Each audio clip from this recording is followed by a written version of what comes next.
சாந்தி, என் breakfast முடிச்சிட்டியா இல்லையா? உட்காந்து டிவி பார்த்துட்டு இருக்க. இப்போதாங்க கிச்சனில் எல்லா பாத்திரமும் விளக்கிட்டு உங்களுக்கும் சமைச்சு வச்சுட்டு ரொம்ப டயர்டாக இருந்துச்சுன்னு இப்போதான் உட்காந்தேன். என்கிட்டயே போய் சொல்றியா? எப்போ பார்த்தாலும் சீரியல் சீரியல் சீரியல் என்ன இருந்தா வீடு விளங்குமா? அனாவசியமாக பேசாதீங்க. நீங்கள் ஒன்றும் எனக்கு சும்மா ஒன்றும் சோறு போடல, புரியுதா? உங்கள் வீட்டில் இருக்கிற எல்லா வேலையும் நான் தான் பண்ணுறேன். அதான் இப்போ பார்க்குறேனே நீ என்ன வேலை பண்ணிட்டு இருக்கன்னு. புருஷன் ஆஃபீஸ் போகிறது கூட தெரியாமல் காலையிலேயே உட்காந்து டிவி பார்த்துட்டு இருந்தா குடும்பம் விளங்குமா? உங்களுக்கு என்ன இப்போ சோறு தானே வேணும்? வந்து உட்காருங்க, பரிமாறுறேன். அதை விட்டுட்டு அனாவசியமாக பேசாதீங்க. ₹1 சம்பாரிச்சு பாரு வெளியில் போய், அப்போ தெரியும் என்னுடைய கஷ்டம். காலையிலேருந்து சாயங்காலம் வரைக்கும் வீட்டில் சும்மா இருக்கிறவங்களுக்கு என்ன தெரிய போகுது? ஓ அப்படியா? நான் சும்மா தானே இருக்கேன். சரி, நாளைக்கு பார்க்கலாம். நான் வீட்டில் சும்மாவே இருக்கேன். நாளைக்கு வீடு எப்படி நடக்குதுன்னு நானும் பார்க்குறேன். ஓ, ஏதோ நீ தான் வீட்டில் எல்லா வேலையும் பண்ணி நீ தான் சம்பாரிச்சிட்டு வந்து இந்த வீடை நடத்துகிற மாதிரியே பேசுகிற. நீ ஒரு நாள் சும்மா இருந்துட்டேன்னா இந்த வீடு நடக்காதா? பார்க்கலாம், அதையும் பார்க்கலாம். என்ன சவால் விடுறியா? அப்படி கூட வச்சுக்கோங்க. அடியே சாந்தி, சீக்கிரமாக எழுந்துடு. எனக்கு ஆஃபீஸ்க்கு டைம் ஆச்சு. இன்னும் தூங்கிட்டு இருக்க. மணி பாத்தியா? 8 மணி. ஓ, 8 மணி தான் ஆகுதா? நான் ஏதோ 10 மணின்னு நினச்சிட்டேன். இன்னும் டைம் ஸ்லோவாக தான் போகுது. என்னடி எகத்தாளமா? என்னங்க, நேற்று பேசினது எதுவும் மறந்துட்டு வந்து என்னை எழுப்புறீங்க? இன்னைக்கு நான் எதுவுமே செய்ய போகிறதில்ல. வீடு எப்படி நடக்குதுன்னு பார்க்கலான்னு சவால் போட்டால, அதனால தான் படுத்துட்டு இருக்கேன். இன்னைக்கு ஒரு நாள் எனக்கு பிரேக்ஃபாஸ்ட் பண்ணி தரலனா எனக்கு என்ன ஹோட்டல் கிடையாதா? அதையும் பார்த்துடலாம். நான் கிளம்புறேன். இன்னும் நல்லா படுத்து தூங்கு. ஈவினிங் வந்து வீட்டை பார்ப்பல, அப்போ தெரியும் நான் என்ன வேலை பண்ணிட்டு இருந்தேன் இவ்வளோ நாளான்னு. என்ன வீடெல்லாம் ஒரே குப்பையாக இருக்குது. காலையில் தேய்ச்சிட்டு போன சோப் அங்கேயே இருக்குது. இந்த துணியெல்லாம் ஒரே ஸ்மெல் அடிக்குது. இதெல்லாம் வாஷிங் மிஷின் போடலையா இவ? என் ஒயிட் ஷர்ட்டெல்லாம் கையாலேயே துவைச்சி போடணும்ல. எல்லாமே ஒரு மாதிரி ஸ்மெல் அடிக்குது. நாளைக்கு ஆஃபீஸ்க்கு நான் எதை தான் போட்டுட்டு போகிறது? இந்த பாத்ரூம் வேற கப் அடிக்குது. இந்த மனுஷன் யூஸ் பண்ணுவானா? நைட் சாப்பிட்டு போட்ட பிஸ்கெட், பனானா தோல், அப்புறமா இந்த பெட்ஷீட்ஸ் எல்லாம் ஏன் இப்படி கிடக்கு? இந்த ரூமில் மனுஷன் படுப்பானா? சே, ஆஃபீஸ்லேருந்து நிம்மதியாக வந்து படுக்கலான்னு நினச்சா இந்த வீட்டில் அது கூட முடியல. இந்த வீட்டில் எனக்கு ஒரு காஃபி போட்டு கொடுக்க கூட யாருமே கிடையாது. தலை ரொம்ப வலிக்குது. காலையிலேருந்து அந்த ஹோட்டல் சாப்பாடு சாப்பிட்டு 4 வாட்டி லூஸ் மோஷன் ஆனது தான் மிச்சம். இந்த பாத்திரம் கூட கழுவாமல் இந்த கிச்சனை என்னால் பார்க்கவே முடியல. இவ்வளோ நாத்தம் அடிக்குது. ஈயெல்லாம் என்கிட்டே பாட்டு பாடுது காதுகிட்டே வந்து. ஹே பசங்களா, நீ என்ன யூனிஃபார்ம் கூட கழட்டாம டிவி பார்த்துட்டு இருக்க? ஷூ கூட கழட்டாம இவன் எல்லாமே அவுத்து போட்டு உட்காந்துட்டு இருக்கான். சாப்பிட்டீங்களா இல்லையா? இல்லை டாடி, காலையில் அம்மா எழவே இல்லைன்றதுனால நாங்கள் ஸ்கூலுக்கு கூட போகல. மேம் கூட ஃபோன் பண்ணியிருந்தாங்க. ஆமாம்ப்பா, காலையிலேருந்து டிவி தான் பார்த்துட்ருக்கோம். நீங்கள் வாங்கி வச்ச இட்லியை தான் காலையில் சாப்பிட்டோம். அதுக்கப்புறம் அம்மா எதுவுமே செஞ்சு தரல. ஆமாம்ப்பா, காலையிலேருந்து குளிக்கல, ப்ரஷ் பண்ணல, எதுவுமே பண்ணல. உங்களை விளையாடுறது கூட கூட்டிகிட்டு போகல மம்மி. ஒரு ஸ்நாக்ஸ் கூட பண்ணி தரல வீட்டில் இருக்கோன்னு. வீடா இல்லை இது குப்பை மேடா? ஹோ, இங்கே சிங்காரமா உட்காந்து டிவி பார்த்துட்ருக்கியா? நேற்று போட்ட துணி வாஷிங் மிஷின்லேயே இருக்குது. அதை கூட காய போடல. நாளைக்கு நான் எதை தான் போட்டுட்டு போகிறது? இருக்கிற துணியை எதுவுமே அயன் கூட போட்டு வைக்கல. நீ நாளைக்கு என்ன தான் நான் போட்டு போகிறது? அந்த ஷூஸ் கப் அடிக்குது. அந்த சாக்ஸ் எதுவுமே நீ துவைக்கல. எல்லாமே ஸ்மெல்லாக இருக்குது. வீட்டில் என்னால் இருக்க முடியல ஒரு செகண்ட் கூட. குழந்தைங்க என்னடானா காலையிலேருந்து சாப்பிடலன்னு வேற சொல்கிறாங்க. ஓ அப்படியா சங்கதி? ஆமாங்க, நான் வீட்டில் சும்மா தானே இருக்கேன். அதனால தான் இன்றைக்கும் சும்மாவே இருந்தேன். நீங்கள் தான் ஏதோ கம்ப்ளைண்ட் பண்ணிகிட்ருக்கீங்க சும்மா சும்மா. சரி, சாரி, என்னை மன்னிச்சிடு. நீ வீட்டில் சும்மா இல்லை. நீ இருந்தாதான் வீடு ஒரு நாள் நடக்கும். எனக்கு இப்போ தான் புரிஞ்சுது. புரியுதா? எழுந்து குழந்தைங்களுக்கு சாப்பாடு ஊட்டு. அதெல்லாம் முடியாது. போய் ஹோட்டலில் வாங்கிட்டு வாங்க. இன்றைக்கி ஃபுல்லாக ரெஸ்ட் எடுத்தாச்சு. இனிமேலாம் என்னால் சமைக்க முடியாது. நாளையிலேருந்து எல்லாமே பண்ணி தொலைக்கிறேன். இனிமேல் என்னை சும்மா இருக்கேன்னு சொல்லுவீங்க. இந்த வேலையெல்லாம் பண்ணுறதுக்கே நீங்கள் எனக்கு மாதம் 10,000 ரூபாய் கொடுக்கணும். புரியுதா? அம்மா தாயே, என்னை மன்னிச்சிட்ரி. நான் போய் என் வேலையை பார்க்குறேன். இனிமேல் உன்னை குறை சொல்கிறதுக்கு எனக்கு அருகதையே இல்லை. 10,000லாம் முடியாதுமா. ஒரு 2,000மோ 3,000மோ தர வாங்கிக்கோ. ஹோ, டிகிரி படிச்சுட்டு உங்கள் குழந்தைய பார்த்துட்டு உங்கள் வீட்டில் எல்லா வேலையும் பார்த்துட்டு இருக்கிறதுக்கு நீங்கள் 2,000 3,000 கொடுப்பீங்க, அப்படி தானே? நான் சம்பாதிக்கிறது எல்லாமே இஎம்ஐ போயிடுதுடி. எனக்கு அவ்வளோதான் மிச்சம் ஆகுது. வேறு என்ன பண்ண சொல்கிறேன்? என்ன நான் வேலைக்கு போகணுன்னு சொன்னால் அது மட்டும் வேணான்னு சொல்லிட்டீங்க. இப்போ மட்டும் ஏதோ அப்படி இப்படின்னு பேசுகிறீங்க. சரிடி, நாளையிலேருந்து நீயும் வேலைக்கு அப்ளை பண்ணு. புரியுதா? இப்போ எழுந்து இருக்கிற வேலையை பாரு. ரொம்ப சந்தோஷங்க. என்னங்க, நம்ம ஆனிவர்சரி வருதுல்ல, நம்ம எங்கேயாவது ட்ரிப் போயிட்டு வரலாங்க. ஆமாண்டி, நான் கஷ்டப்பட்டு சம்பாதிக்கிறது உன்னை ட்ரிப் கூட்டிகிட்டு போகிறதுக்கு தான். இருக்கிற இஎம்ஐ கட்டுறதுக்கே ஆள் இல்லையா? இவ்வளோ ட்ரிப் வேறு கூட்டிகிட்டு போகிறாங்களா? அடுத்த வருஷம் பார்த்துக்கலாம், போய் வேலையை பார்.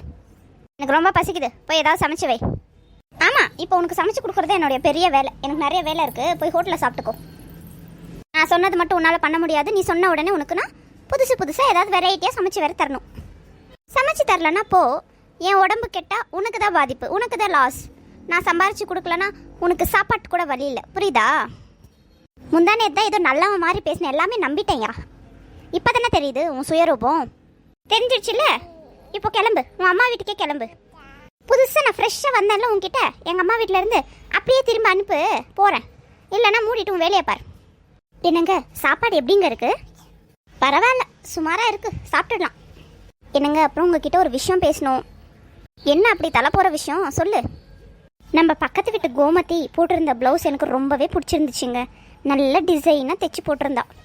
வெறும் 5000 ரூபாய் தானா தைக்கிற கூலி. எனக்கு அந்த மாதிரி ஒரே ஒரு ப்ளவுஸ் தைக்கணுங்க. ஒரு 5000 ரூபாய் தர முடியுமா? ஒரு வேலை பண்ணுறியா? உங்கள் அப்பா கிட்ட இருந்து வாங்கி தைச்சிக்கோமா. உங்கள் அப்பா வீட்டில் இருந்து எடுத்துகிட்டு வந்து எப்படி வேணுமோ ஒன்று என்ன 10 ப்ளவுஸே தைச்சிக்கோ. ஆமாம், எங்கள் அப்பா வீட்டில் இருந்து தான் நான் ராணி மாதிரி 10 ப்ளவுஸ் என்ன 100 ப்ளவுஸே தைச்சி போட்டிருப்பேன். உன்னை எதுக்கு அது கல்யாணம் பண்ணிட்டு வரணும்? அவங்க வீட்டில் இருந்து சம்பாரிச்சு ஏற்றுட்டு வரதுக்கு. தெரிஞ்சிச்சுல என்னால் பண்ண முடியாதுன்னு தெரிஞ்சிச்சுல, கிளம்பு உங்கள் அம்மா வீட்டுக்கு. சொல்லிக்கிட்டே இரு, இந்த மாதிரி ஒரு நாள் போனால் தான் உனக்கு புத்தி வரும். சாப்பாட்டுக்கு இல்லாமல் அழியவில்ல, அப்போ புரியும் என்னுடைய அருமை எல்லாமே. தெரியிறப்ப பார்த்துக்கலாம், போய் வேலையை பார். போய் பாருங்க, அந்த கோமதி வீட்டில் 100 சவரன் வரைக்கும் வச்சிருக்கா. ஒரு ஃபங்க்ஷனுக்கு ஒரு ஜுமுக்கியாக போட்டுட்டு போகிறா. இன்னொரு பார்ட்டி வியர்ஸ் எல்லாம் நிறைய வச்சிருக்கா. நிறைய ப்ளவுசஸ், அப்புறமா காஸ்மெட்டிக்ஸ் எல்லாமே இருக்குது அவகிட்ட. ஒரு 500 புடவையாவது இருக்கும், அதில் பட்டு புடவை 200 புடவையாவது இருக்கும். இதெல்லாம் என்னைக்குடா நீ எனக்கு வாங்கி தர போகிற? பாருமா சாந்தி, நாம் ஒருத்தரை பார்த்து இப்படியெல்லாம் இருக்கணும்னு நினச்சா நம்மளால வாழ முடியாது. நம்ம லைஃப் நம்ம கடவுள் என்ன கொடுத்துருக்காரோ அதை வச்சு வாழ கற்றுக்கணும். நான் உன்னை இவ்வளோ எல்லாம் கேட்கல, உனக்கு புரியுதா? ஒரு ப்ளவுஸ்க்கு நீ இவ்வளோ பேசுகிற, அவகிட்ட அவ்வளோ இருக்குது. அவள் புருஷன் அவ்வளோ வாங்கி போட்டும் ராணி மாதிரி வாழ்த்துட்டு இருக்காரு. நீயும் இருக்க, எதுக்குமே வேண்டாம். என்னங்க எனக்கு உடம்பு சரியில்லை, இன்னைக்கு ஒரு நாள் ஹோட்டலில் வாங்கி சாப்பிட்டுக்கலாங்க. ஹோட்டல் ஃபுட்டெல்லாம் ஹெல்த்துக்கு நல்லதே கிடையாதுமா, உனக்கு புரியுதா? சிம்பிளாக உப்புமாவோ ஏதாவது பண்ணிடு, அதையே சாப்பிட்டுக்கலாம். ஹோட்டலுக்கெல்லாம் போனால் விலையும் ரொம்ப அதிகம், நம்ம ஹெல்த்துக்கும் கேடு. எதுக்கு டபுள் வேணே சொல்லு? என்னையோ என்னைக்காவது ஒரு நாள் ஹோட்டலில் சாப்பிடலான்னா உப்புமா செஞ்சுடுன்ற. என்னால் அந்த வெங்காயத்தை கூட கட் பண்ண முடியாது. வேணும்னா வாங்கிட்டு வா, இல்லைனா அப்படியே தூங்கு. சரி போகிறேன். என்னங்க என் பர்த்டே இந்த வீக் வருது. நம்ம ஒரு இன்டர்நேஷ்னல் ட்ரிப் கூட போனதில்லை, போகலாங்களா? பாருமா சாந்தி, இன்டர்நேஷ்னல் ட்ரிப்பெல்லாம் 1,00,000க்கு மேலே காசு வேணும். நான் எங்கே போட்டோம்? அதை இஎம்ஐ கட்டியே எனக்கு வயசாயிடும். நமக்கு எதுக்கு கோயில் குளமோ சுற்றிட்டு வேலையை பார்ப்போம். என்னன்றமா? உன்னை கல்யாணம் பண்ணிட்டதுக்கு ஒரு சாமியாரோ புத்தரையோ கல்யாணம் பண்ணிட்டு சாமியாராவது போயிட்டுருக்கலாம். ஒரு ஆசையும் நிறைவேற்ற துப்பில்ல, போய் வேலையை பாரியா. இருக்கிறத வச்சு வாழ கற்றுக்கணுமா? போதும் உன் புராணத்தெல்லாம் கேட்டதாச்சு, போய் வேலையை பார். என்னங்க டெய்லி வீட்டு வேலை செஞ்சு கை காலெலாம் ரொம்ப வலிக்குதுங்க. என்னால் எல்லா வேலையும் பண்ண முடியல. சமைச்சி குழந்தைங்களை பார்த்துட்டு வீட்டில் எல்லா வேலையும் பண்ணி என்னால் ரெஸ்ட் கூட எடுக்க முடியலங்க. எனக்கு கொஞ்சம் கூட டைமே கிடைக்கிறதில்ல. அட்லீஸ்ட் ஒரு மெய்டாவது வச்சா நான் குக்கிங்கும் குழந்தைங்களும் பார்த்துப்பேன், அவங்க வீட்டு வேலையை பார்த்துப்பாங்கல்ல. உன் கஷ்டம் எனக்கு புரியுதுமா. அத்தை மாமாலாம் ஏதாவது சொன்னால் என்ன பண்ணுறது? பக்கத்து வீட்டுக்காரன்லாம் என்ன நினைப்பான்? வீட்டு வேலை கூட பண்ண முடியாத இவ்வளோன்னு நினைப்பாங்கல்ல. அவங்களுக்காகலாம் நம்ம வாழ முடியாதுங்க, புரிஞ்சுக்கோங்க.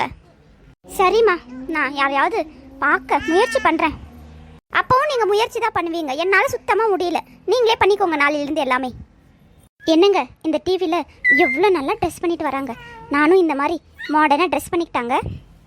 வீட்டில் எல்லாரும் இருக்காங்க சாந்தி, அவங்க முன்னாடி அதெல்லாம் போட்டால் நல்லாவா இருக்கும்?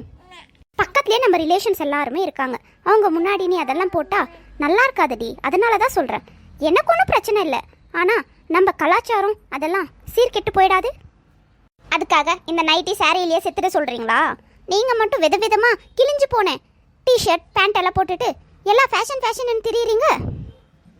நான் ஆம்பளம்மா, யாரும் எதுவுமே சொல்ல மாட்டாங்க. ஆனால் நீ ஒரு பொண்ணு அடக்க ஒடுக்கமாக தான் இருக்கணும், புரியுதா? என்னங்க என் கசினுக்கு 4 மாதம் கல்யாணம். அவள் ரிசப்ஷனுக்கும் கல்யாணத்துக்கும் நான் நல்லா ரெடி ஆகணுங்க. யாரையாவது மேக்கப் ஆர்டிஸ்ட்டை புக் பண்ணி தரீங்களா? இப்போல்லாம் மேக்கப் ஆர்டிஸ்ட்டு 30,000 40,000 கேட்குறாங்கம்மா. அதுவும் ஏதாவது ஒரு 5000 10,000 பண்ணா ஸ்கின் ப்ராப்ளம் வேற வருதான். நிறைய இன்ஸ்டாகிராம் ரீல்ஸ்ல பார்த்தேன். நமக்கு எதுக்கு இதெல்லாம்? நீ நேச்சுரலாவே அழகு தானே, அழகிடா நீ. நீ எப்படி இருந்தாலும் அழகா தான் இருப்ப. நீயே பண்ணிக்கோயே. ரொம்ப சந்தோஷங்க, நானே பண்ணிக்கிறேன். அட்லீஸ்ட் ரிசப்ஷனுக்கும் முகூர்த்தத்துக்கும் 2 சேலையாவது எடுத்து தரீங்களா இல்லையா? முந்தா நேத்து நம்ம ஃபங்க்ஷனுக்கெல்லாம் கட்டினது அவங்க யாருமே வரலல்ல. உங்கள் ரிலேஷன் இப்போ நீ அந்த ஃபங்க்ஷனுக்கு கட்டிக்கிட்ட யாருக்குமே தெரிய போகிறதில்ல. அதுக்கு எதுக்கு காசை வேஸ்ட் பண்ணிக்கிட்டு? நான் ஃபங்க்ஷனுக்கே போகலங்க, வீட்டில் நிறைய வேலை இருக்கு எனக்கு. அதுதான் சரி, அப்படி தான் இருக்கணும். அதுதான் இந்த குடும்பத்துக்கும் உனக்கு ரொம்ப நல்லது, புரியுதா?